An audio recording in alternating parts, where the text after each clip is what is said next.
ദിനാസ് കിച്ചണിലേക്ക് എല്ലാവർക്കും സ്വാഗതം. നമുക്കിന്ന് ചെറുനാരങ്ങ അച്ചാറിടാം.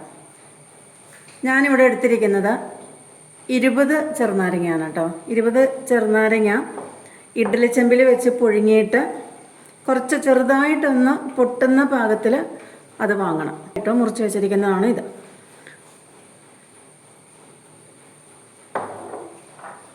പിന്നെ ഇത് മുളക് പൊടി. ഇത് ഒരു 6 സ്പൂൺ മുളക് പൊടി എടുത്തിട്ടുണ്ട് കേട്ടോ. അതായത് ഇത് ഈ സ്പൂണിനാണ് എടുത്തിരിക്കുന്നത്. അതായത് ഈന്തപ്പഴം 200 ഗ്രാം ഈന്തപ്പഴം ചേർക്കുന്നുണ്ട്. അപ്പോൾ മുളക് പൊടി കുറച്ച് അധികമാണെങ്കിലും നമുക്ക് എരിവൊന്നും തോന്നില്ല.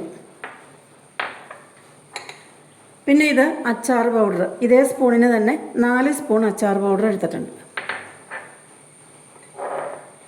പിന്നെ ഇത് ഇഞ്ചിയും വെളുത്തുള്ളിയും കൂടെ പേസ്റ്റ് ആക്കിയതാണ് കേട്ടോ. ഇത് കുറച്ച് താണ്ട് ഇത്രയും തന്നെ എടുത്തിട്ടുണ്ട്. പിന്നെയുള്ളത് ഈന്തപ്പഴമാണ്.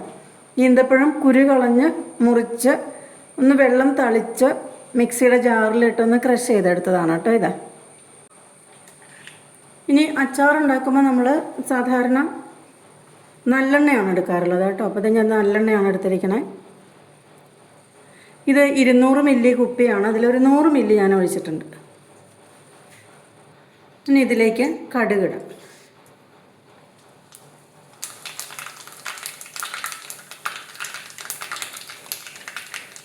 കടുക് പൊട്ടുമ്പോൾ നമുക്ക് ഇഞ്ചി വെളുത്തുള്ളി പേസ്റ്റ് ചേർക്കാം.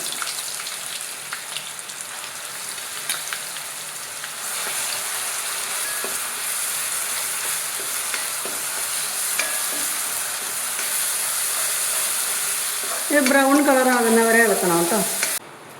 ഇതേ കണ്ടു ഈ പാകത്തിൽ. ഇപ്പോൾ ഇവിടെ നമുക്ക് എണ്ണ തെളിഞ്ഞ് വന്നിട്ടുണ്ട്. അപ്പോൾ ഈ പാകത്തിൽ നമുക്ക് ഇതിലേക്ക് മുളക് പൊടി പിന്നെ അച്ചാർ പൗഡറും കൂടെ ചേർത്ത് കൊടുക്കാം. തീ സിമ്മിൽ വെക്കാം കേട്ടോ.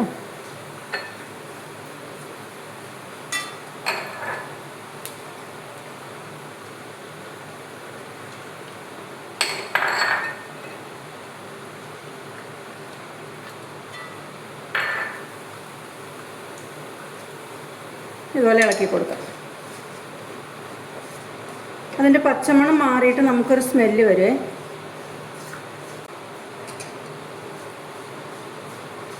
ഇനി നമുക്കിതിലേക്ക് വിനാഗിരി ചേർക്കണം.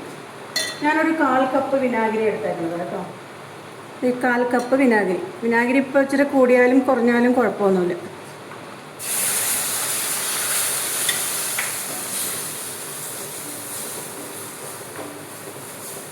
ആ 1/4 കപ്പ് വിനാഗിരിയോടൊപ്പം തന്നെ 1/4 കപ്പ് വെള്ളവും കൂടെ തിളപ്പിച്ചാറിയ വെള്ളം വേണം കേട്ടോ ചേർക്കുന്നുണ്ട്.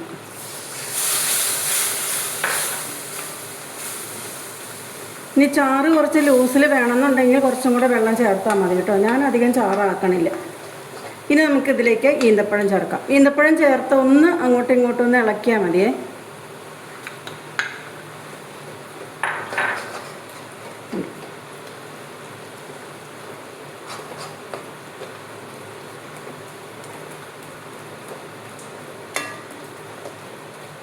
ഇത്ര മതിയാവും.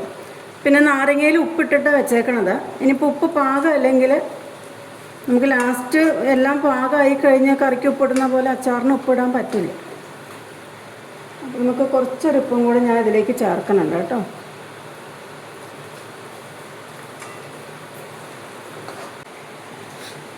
ഇത് വേഗം ചൂടാറി കിട്ടാൻ വേണ്ടിയിട്ടേ ഫാനിൻ്റെ ചോട്ടിൽ വെച്ച് നന്നായിട്ട് ഇങ്ങനെ ഇളക്കി. അപ്പോൾ നോക്കിയാൽ ഈ ഈന്തപ്പഴവും അരപ്പും ഇഞ്ചി വെളുത്തുള്ളി പേസ്റ്റ് എല്ലാം കൂടെ നല്ല മിക്സായി വന്നപ്പോൾ ഇപ്പോൾ ഇത് തന്നെ ടേസ്റ്റ് ചെയ്യുമ്പോൾ നല്ല ടേസ്റ്റാട്ടോ. നമുക്കിതിലേക്ക് നാരങ്ങ ചേർക്കാം. ഇളക്കി യോജിപ്പിക്കും.